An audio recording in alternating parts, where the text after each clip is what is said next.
WRKS Pickens Jackson. Are you ready? Yes! Now live from the Whiskey 61 Lounge inside the Bank Plus studio. You are listening to Mississippi's '1 sports talk show, The Out of Bounds Show with Bo Bounds. Streaming worldwide live on the Out of Bounds radio app and on your radio at ESPN 105.9. The Zone. All right, good morning. Welcome in.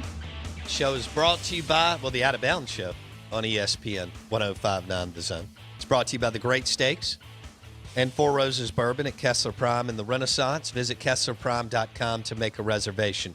Don't forget, we'll have Jeff Duncan in studio tomorrow. He just wrote the new book on Peyton and Breeze. And we've invited some, P1s to join us for lunch. If you're a Houdat fan, let us know. We're going to see if we can get you in tomorrow. Lunch is 11 a.m. to 1 p.m. in the studio. Come and go. And he'll be signing the books. We're super excited. Spent a lot of time one-on-one with Breeze and Peyton. Jeff Duncan, Saints Insider, live in studio tomorrow. Then a fun lunch book signing afterwards. The text line, Mississippi Ag text line, 601-885-3776. Twitter handle at BoBounds, brought to you by RPT and Rick's Pro Truck. We welcome in Ole Miss Insider, Parrish Alford, djournal.com. And Parrish joins us on the Modelo guest line. Great weekend for Ole Miss. Great bounce back to take 2 of 3 from Vanderbilt. How special is Doug McAllister, Parrish? Oh, he's really good. And for the Ole Miss to have a chance in this series, they needed Doug McAllister to pitch the way he normally pitches. That was not unusual, and that's why Ole Miss went into that game with some confidence, even after the bad news earlier in the week on Gunnar Hoagland. They knew McAllister had the potential to put together that kind of performance, and he did, and he breathed life into that series for Ole Miss, because once you win the first game, it opens up a world of possibilities. You know, Parrish, is people who cover the game and then or sports and then fans, we always want all the answers. And everything's always a work in progress. So we're trying to figure out, what do we really have with Ole Miss and Hail State? They both had good years, but what does that translate to, right? It's all going to play out, but we want to know today. Kind of walk me through what you think this team is as we head into the final 3 games of a 30-game SEC schedule. Parrish? Look, it's really hard to get a read on that, because every time you think you do, they come up with some other kind of injury or something like that shifts the landscape a little bit. Now, I look at Ole Miss right now at 16-11 in conference play, and I see them in this position without Gunnar Hoagland and Tim Elko, and that would be like the football equivalent. I'm not going to say Matt Corral, because he touches the ball every play. Sure. And Hoagland just pitches once a week. Okay, but that would be the football equivalent last year of taking away Jerrion Ely and Elijah Moore, like in the middle of the season. They have won games while they have overcome an unusual amount of injuries.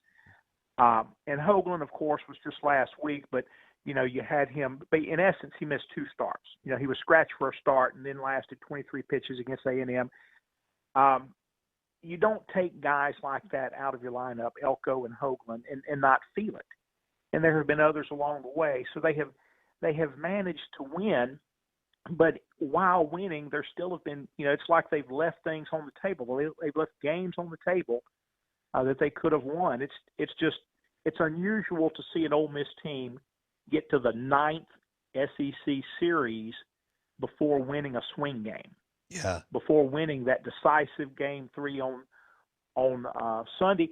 Part of that is, they swept some series, so they already had some series in hand. But it's really been an unusual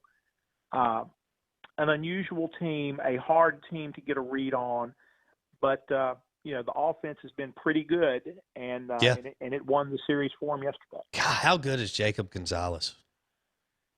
I tell you, he's really growing too. He's just He's gotten better. You hear freshman Wall, he hasn't hit it. T.J. McCants hasn't found it. I mean, Jack Doherty hasn't found it. I mean, so many of these guys, these freshmen, are coming up and playing such big roles for this team. So there's a great core there to build around. The question about building is going to be pitching next year. Yeah. Okay, so I think they punched their ticket inside the 16, Parrish, of hosting yesterday. Yeah. I'm not there yet. Okay. I don't think that they have. We have seen Ole Miss a few times host with 16 regular season SEC wins. That usually requires some type of success in the conference tournament, and they may yet have that.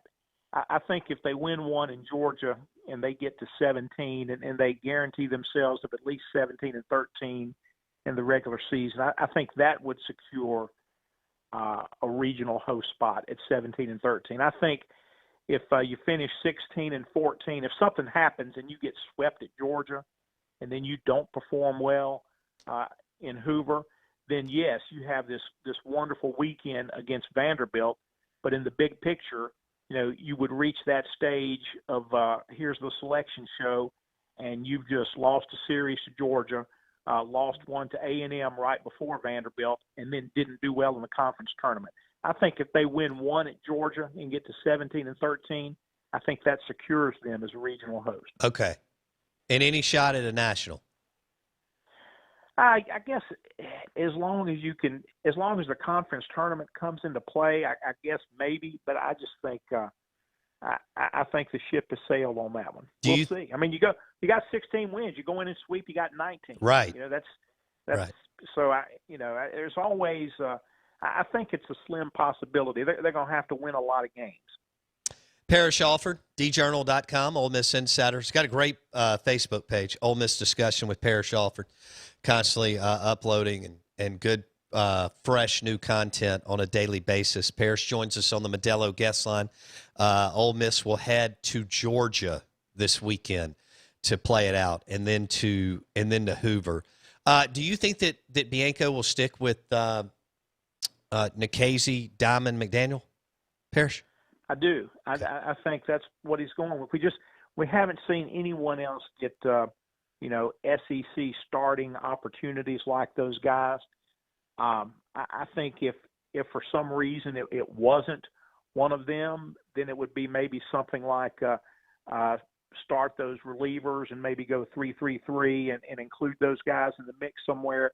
I think he's going to stick with those as starters. I think he will ask them to get the game under control and get it to a point where you can hand a manageable game to the bullpen. And that would have been scary a month ago. But I think that bullpen is emerging a little bit. We've seen improvement in guys like Jack Doherty, Jackson Kimbrell yesterday. You're starting to see some middle relief options in there. Tyler Myers has pitched well. So if he can find a core group of middle relievers that he can count on, then I think he can piece together a workable plan if he asks Diamond or McDaniel to get a game under control. Sometimes they have, okay? They both have had good moments this year. Neither of them had an exceptional series against Vanderbilt. But, there's something there. They've had success. McDaniel against Mississippi State and Texas A&M, Diamond against Texas, Diamond against LSU. It's there. They need to find some consistency. We'll leave it there. Ole Miss Discussion with Parrish Alford on Facebook, djournal.com. Ole Miss Insider, Parrish Alford on the Modelo guest line. Parrish, we appreciate it. Thank you, man. Bo, have a good day. Take care. Parrish Alford on Ole Miss, taking the series from the Vanderbilt Commodores over the weekend at Swayze. We're live in the Bank Plus studio. Want to welcome you in. Doggone asked us about Van Horn and Vitello. That's the Arkansas and Tennessee coaches having words after the third game this weekend. Evidently, there were words throughout the weekend So, yeah, we'll hit on that a little bit, too. Tom Luganbill with ESPN at 8:30. Welcome in. Good morning on a Monday.